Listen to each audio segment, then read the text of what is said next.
Okay, question 1 wants us to divide 8 times 10 to the 18 by 6.4 times 10 to the 15. When you divide, the numbers out front get divided, so 8 divided by 6.4 is 1.25. When you divide, you subtract the exponent, so 18 minus 15 is 3, so the answer is 1.25 times 10 to the third, and that answer is in scientific notation, so we don't have to change anything there.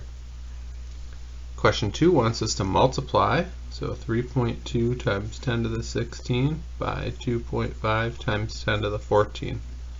When you multiply, the numbers out front get multiplied, and the exponents get added, so the exponent's going to be 30, and 3.2 times 2.5 is 8, so our answer is going to be 8 times 10 to the 30th. Question 3 wants us to find the product of these two numbers. Product means multiply, so it's just like question number 2 where we're going to multiply them. So let's start by multiplying 4.2 times 5.1. We're going to get 21.42. And when we add the exponents, we're going to get 21. So our answer is 21.42 times 10 to the 21st. Now that exponent, the number up front needs to be smaller. It has to be smaller than 10. So we need to make this 2.142 instead. The number got smaller, so our exponent needs to get bigger. So that is our actual answer. Question 4 wants us to divide. So when we divide these numbers, 1.4 divided by 7, which is 0.2, and 18 minus 14 is 4, so 0.2 times 10 to the 4th. That's too small, it has to be 1 or bigger, so let's make it 2 by moving the decimal. The number got bigger, so the exponent needs to get smaller.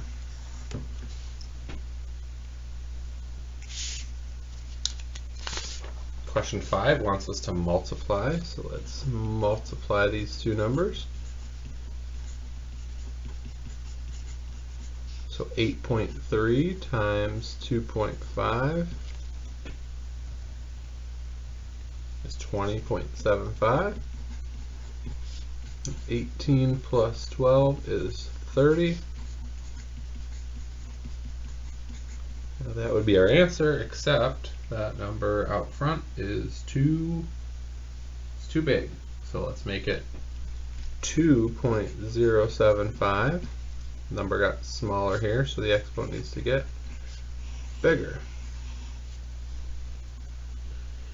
Question 6, which choice below shows the correct answer correctly written in scientific notation? So when we divide, 6 minus 2 is 4, so our exponent is probably going to be 4. 2 divided by 4. 2 divided by 4 is 1/2, right? Or 0.5. So this is not actually going to be the answer we pick because that's not in scientific notation. Let's change this to a 5, which makes our number bigger, which makes our exponent smaller, so the correct answer is choice D. Question 7 wants us to divide, so 4 divided by 1.2 is 3.3 repeating, and 11 minus 8 is 3, so our answer is 3.3 repeating times 10 to the 3rd.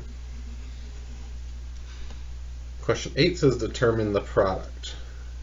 Let's change this number so it's in scientific notation. So 8.005 times 10 to the, it moved twice, right? So it's going to be times 10 to the 2nd. When we move the decimal, the number got smaller, so our exponent needs to be bigger. It needs to be 2 instead of not being an exponent, which would be 0. And then when we multiply these two numbers, we're going to multiply the numbers and add the exponents. 2 plus 6 is 8. And 8.005 times 2 is 16.01. So our answer should be 16.01 times 10 to the 8th. Well, this is too big. So it needs to be 1.601. Number got smaller. Exponent needs to get bigger. So that's choice D. Question 9 wants us to dilate this with a scale factor of 2, which means all the numbers and all the points need to be multiplied by 2. So instead of 3, 1 here, we're going to get 6, 2 for point A, 8 prime. T used to be 0, 2, but now when we multiply everything by 2, it's going to be 0, 4. S used to be negative 3, 1, so when we multiply everything by 2, we're going to get negative 6, 2.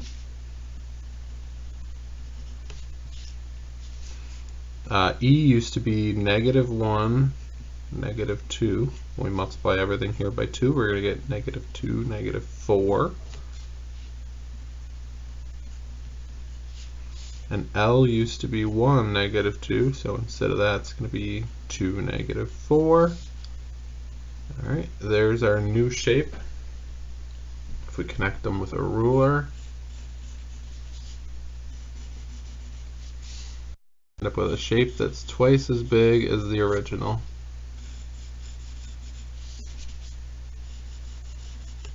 There we go. Make sure you label your shape with primes.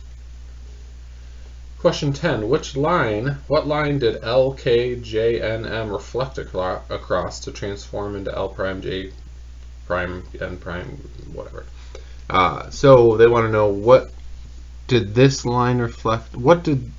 How did this shape turn into this shape, and what line did it reflect across? So the ends here are 1, 2, 3, 4 away, right? So we need that line that it reflected across to be halfway between.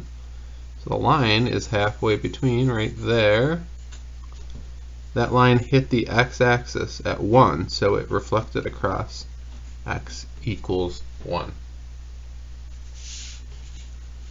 Number 11 wants us to rotate this shape 90 degrees clockwise around the origin. 90 degrees clockwise is going to go this way, right? 90 degrees is going to be one quadrant, so it'll end up over here. So J is down 3, so when I spin my paper so that this quadrant is down here, I'm going to spin it this way.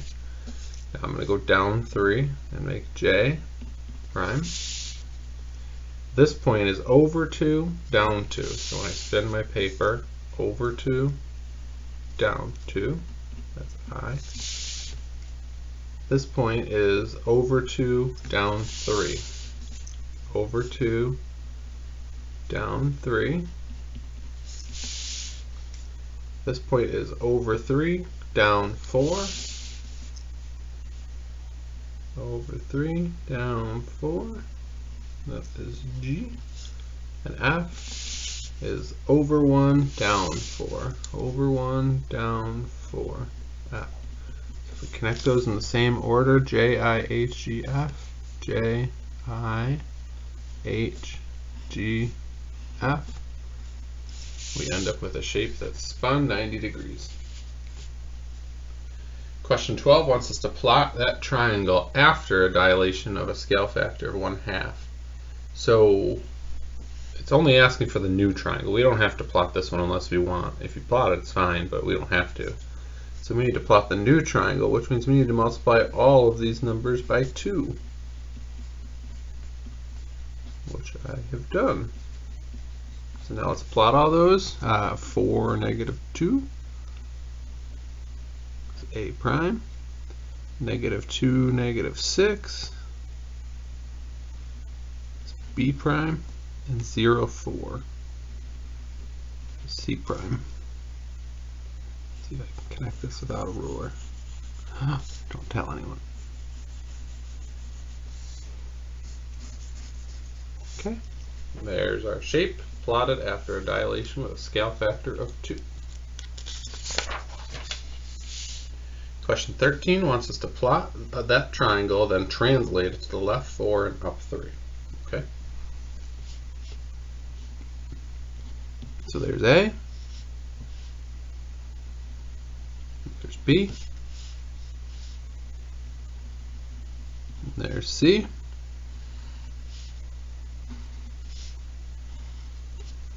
then it says translate to the left 4 and up 3. 1, 2, 3, 4, 1, 2, 3. C prime. 1, 2, 3, 4, 1, 2, 3. 1, 2, 3, 4, 1, 2, 3. All it did was move it over, it didn't change the size or shape. There we go. Question 14 wants us to reflect that polygon across the y-axis. This is the y-axis. So we just have to count how far each point is from that line. So R is 2 to the left. Let's make it 2 to the right now. Q is 1, 2, 3 to the left. Let's make it 1, 2, 3 to the right. P is 1, 2, 3, 4 away. 1, 2, 3, 4 away. S is 1, 2, 3. 1, 2, 3 away on the other side. Let's connect these. There we go. Question 15 wants us to rotate EFG 90 degrees clockwise. Clockwise is this way. So our triangle is going to end up down here. Right now I would say it's like standing up, so after it rotates it's going to be lying down. This G is touching this 2, so after rotation it's going to be touching this 2. E is in line with the 1 and the 1, so after we rotate it's going to be in line with this 1 and this 1. And F is, instead of being over 2 and up 3, it's going to be over 3 and down 2. So when we connect them, we end up with that triangle laying down. Question 16. A triangle lies in quadrant 2. So here's quadrant 2. So here's some triangle. After counterclockwise rotation of 270, which quadrant will it end up in? So 270 counterclockwise is this way, right? So this would be 90, this would be 180, this would be 270. Now the triangle's over here. That's quadrant 1. Question 17 says solve for x. Let's build our fence. Let's combine like terms over here. Get negative 8x minus 13 equals negative 8x minus 13. Let's move the smaller variable. They're both the same, so if I do plus 8x here, plus 8x here, we just end up with negative 13 equals negative 13. When the variables cancel and we end up with a true statement like this, then that means that this equation has infinite solutions. Alright. Number 18, let's start by distributing. We get 6x minus 653 equals 11 minus 77x. Now we have variables on both sides. Let's move this one because it's the smaller one, plus 77x to both sides. We get 83x minus 653 equals 11. Let's get rid of this 653 by doing plus 653. And we get 83x equals 664. And now we need to divide both sides by 83 to get rid of that 83. And we end up with 8. Question 19. Let's start by distributing. We get 11x negative. 11 times negative 12 is negative 132 plus 4 minus 5x equals 64. Now there's some like terms that we can combine. This negative 11x and this negative 5x is going to be negative 16x. The negative 132 plus 4 is going to be negative 128. And it's still equal to 64. Now let's get rid of this 128 here by doing plus 128 to both sides, and we get negative 16x equals to 192. Last step, let's divide by negative 16. and we get x equals negative 12. Question 20 wants us to solve for x. Let's build our fence. Let's distribute this negative 9 and get negative 7x minus 18x minus 54 equals negative 8x plus 31. The left side has some like terms that can be combined. Negative 7x and negative 18x is negative 25x. Now we have variables on both sides, and this one's the smaller one, so let's move it.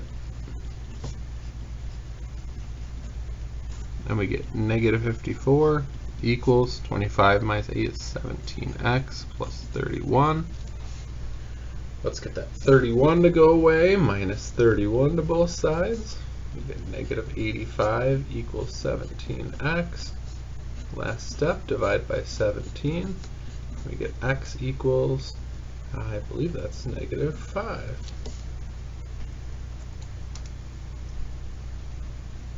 Okay, question 21. Let's solve for x. Fence. There's some like terms over here to combine, so negative 12x minus 10 equals negative 6x minus 70. But there's variables on both sides. We're going to move the smaller one, which is minus 12x. And we're going to do plus 12x to get rid of it. We get negative 10 equals 6x minus 70. Let's get rid of the 70 by doing plus 70 to both sides. We get 60 equals 6x. Divide both sides by 6. We get x equals 10. Question 22, let's start by distributing on the left. We get 18 plus 45x equals negative 11x plus 410. There's variables on both sides, and the negative 11x is the smaller one, so let's move it. We get 18 plus 56x equals 410. Next step is to get rid of this 18 by doing minus 18 to both sides, and we get 56x equals 392.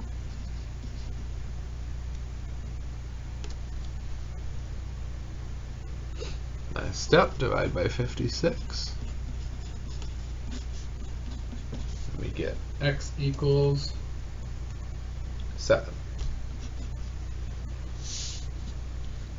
Question 23 on the left has like terms to combine, but we'll save that till the next step because first we have to distribute over here. Let's distribute that minus 8 and get plus 32x and plus 88. So on each side we have like terms that need to be combined. On this side we have 30x plus 10x is 40x plus 166. And on this side we have 8x plus 32x, which is 40x plus 88. When we go to move a variable, they're both the same. It doesn't matter which one we move, they'll both cancel. We'll be left with 166 equals 88. That is not true, so let's cross off the equal sign and say no solutions. Question 24, let's do some distributing here. Negative 36x minus 9. Negative 9 plus 12x equals 6. Now let's combine like terms. Negative 36x plus 12x is negative 24x. And negative 9 plus negative 9 is negative 18. Still equal to 6. Let's get this 18 to go away. We get negative 24x equals 24. Let's divide both sides by negative 24. We get x equals negative 1. Question 25 says add a, b, and c. So we need to add these three numbers. They all have the same exponent, so we don't have to do anything to make them add besides just add 2.8, 4.9, and 6.6. We just need to add all those numbers. That's going to be 2, 4, 8, 2, 4, 8, 14.3. So 14.3 times 10 to the 8th would be our answer, but that number out front is too big. It can't be 10 or bigger. So we need to make it 1.43. That became smaller, so our exponent needs to become bigger. Question 26 wants us to subtract. Remember, to subtract, the exponents have to match, so we're going to change this to 10 to the 28th. When we make the exponent bigger, the number out front needs to get smaller. This number's not going to change at all. We're going to do 2.6 minus 0.836. And we're going to get 1.764 times 10 to the 28th. Everything looks good. We don't have to change anything. That's our answer. Question 27 wants to know the difference between these two numbers. Difference means subtract. So 8 times 10 to the 11th minus 2.5 times 10 to the 10th. I'm not going to change this first number, but the second number is going to change to 10 to the 11th. And when the exponent gets bigger, the number out front gets to be 0.25. 8 minus 0.25 is going to be 7.75.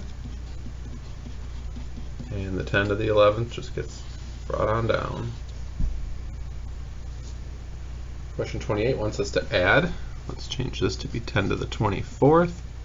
And this to be 0.83. The exponent got bigger. This number needs to get smaller. This number's not going to change. Let's leave it alone. When we add 9.4 and 0.83, we get 10.23 times 10 to the 24th. That number's too big. Let's make it 1.023 instead. Can't be bigger than 10, or it can't be 10. When the number up front gets smaller, like this one did, the exponent needs to get bigger.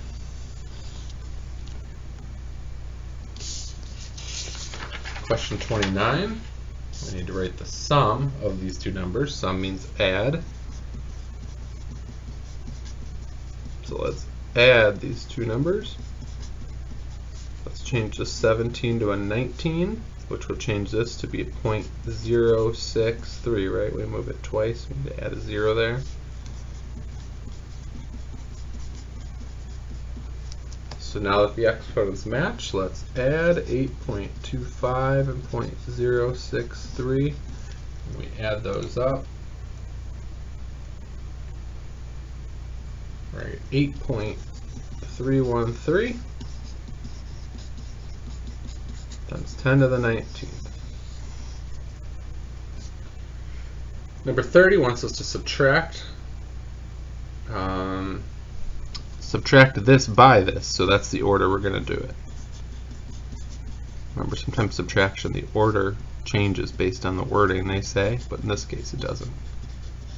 So let's subtract these. Let's change this to a 12 because we want it to match. That means this is going to be 0.058. This one's not going to change.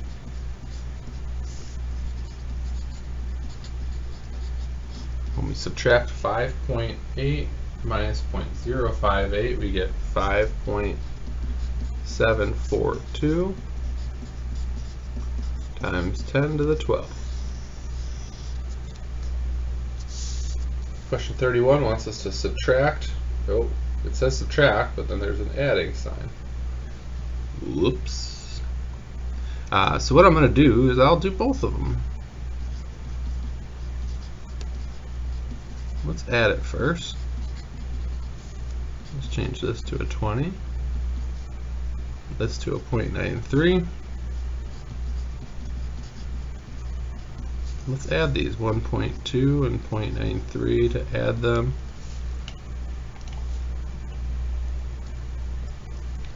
So if you added them, you would have got 2.13 times 10 to the 20th. And if you would have subtracted them,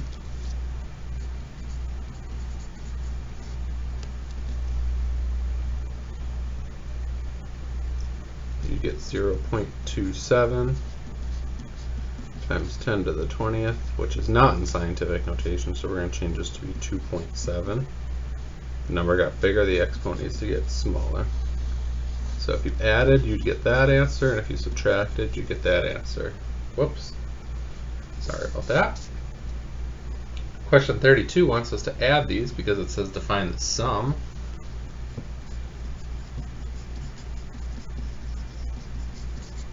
So when we add these, we're going to change this 10 to an 11 and this to be a 0.3. So 4.5 and 0.3 added is 4.8. The exponent stays 11. The answer is 4.8 times 10 to the 11th. 33. Which choice below isn't equal to the other three choices? So 4 to the third is 64. This would be 1 over 64. 1 over 8. If that negative wasn't there, this would be 1 over 64. But because that negative is there, remember a negative exponent flips your answer upside down. So it would be 1 over 64, but the negative flips it back upside down, so it's 64. This one, 2 to the negative 6, is 1 over 2, 4, 8, 16, 32, 64. And this one, anything to the first power is itself, and the negative flips upside down, so the answer is B. Number 34 wants us to simplify each expression, write any non-integer answer as a fraction. That just means your answer should be a fraction if it doesn't work out to be a nice number. So 12 squared is 144. With the negative exponent, puts a 1 as the numerator. 5 to the third is 125, but the negative puts a 1 as the numerator. 25 to the first is 25, but we need a 1 numerator. And this one, anything to the 0 power is 1. Question 35. Which choice is equivalent to the expression? So when you're dividing, 20 divided by 2, you get 10. So it's either going to be C or D. And when you divide problems with exponents, you subtract the exponent. So 15 minus 3 is 12. So the answer is C. Question 36. Which choice is not equal to 3 to the third divided by 3 to the sixth? So let's start with this. There's 3 on top and 6 on the bottom, so when we subtract the exponents we get 3 to the negative third. So that's equivalent. It wants to know which one's not. 3 to the negative third could be written as 1 over 3 to the third, which is choice A. And 3 to the third is 27, so 1 over 27. These are all equivalent. Choice D is the only one not equivalent, negative 27. There's no negative in this problem at all. A negative exponent doesn't make a negative answer. Question 37 wants us to simplify using the laws of exponents. Remember, when you multiply, you add the exponents. So this will be a to the 33. This will be b to the negative 4th, or you can write it as 1 over b to the 4th. This will be c to the negative 13, or you can write it as 1 over c to the 13. This is going to be d squared. There's a secret 1 on that e there, so it's going to be 3 plus 1 is e to the 4th. Question 38. How could you rewrite this fraction as a problem using an exponent and no fraction? So there's 4 8s there, right? So we need 8 to the 4th. But that would make a fraction. What kind of exponent makes a fraction? We need a negative here. So this problem is the same as that problem. Question 39. Which choice shows this problem simplified correctly? So 10 squared is 100, so it's either going to be A or C. When you have an exponent raised to another exponent like this, you multiply them. So 5 times 2 is 10. We need the answer choice with a 10 exponent. That's choice C. Question 40 wants us to simplify and write every non-integer answer as a fraction. That just means that if our answer works out to be a decimal, we don't want a decimal, we want a fraction. So 6 to the 4th is 1296. But because there's a negative here, we need a 1 numerator. 7 to the third is 343. But because of that negative, we need a 1 numerator. 12 to the third is 1728, but because of that negative, we need a 1 numerator. 2 to the 15th is 32,768, but because of that negative, we need a 1 numerator. And then anything to the first power is itself, but we need a 1 numerator because it's -1 exponent. Okay, for this section, we have to fill in the tables. At the top of each table, it gives you the rule. So once I explain the rule, I'll just fill in all the numbers for you, because you can do that on your calculator. The hardest part of this is figuring out what the rule is here. So in question 41, it says 2x plus 8. That means we're going to do 2 times 8 plus 8. And then you're going to do 2 times 3 plus 8. And then you're going to do 2 times 0 plus 8. And then you're going to do 2 times -6 plus 8. So you're going to multiply each of these numbers by 2 and then add 8 to get the y values. So the y values for this one are 22, 12, 6, and -6. For question 42, the rule was 3 times x minus 11. So that means 3 times -6 minus 11. 3 times -1 minus 11. 3 times 3 minus 11. 3 times 9 minus 11. So 3 times -6 minus 11 is -29. 3 times -1 minus 11 is -14. 3 times 3 minus 11 is -2. And 3 times 9 minus 11 is 16. For this one, the rule is 7 minus 2x. So 7 minus 2 times x. Remember, when you do this manually, the multiplication needs to come first. If you do it on your calculator will multiply first, as long as you type it in this order, 7 minus 2 times x. So 7 minus 2 times -7 is 21. 7 minus 2 times -4 is 15. 7 minus 2 times 1 is 5. And 7 minus 2 times 5 is -3. Alright, for this one, it's 16 minus x. So it's 16 minus -9. Minus a negative is plus, by the way. So 16 minus a -9 is 25. 16 minus -1 is 17. 16 minus 1 is 15. 16 minus 4 is 12.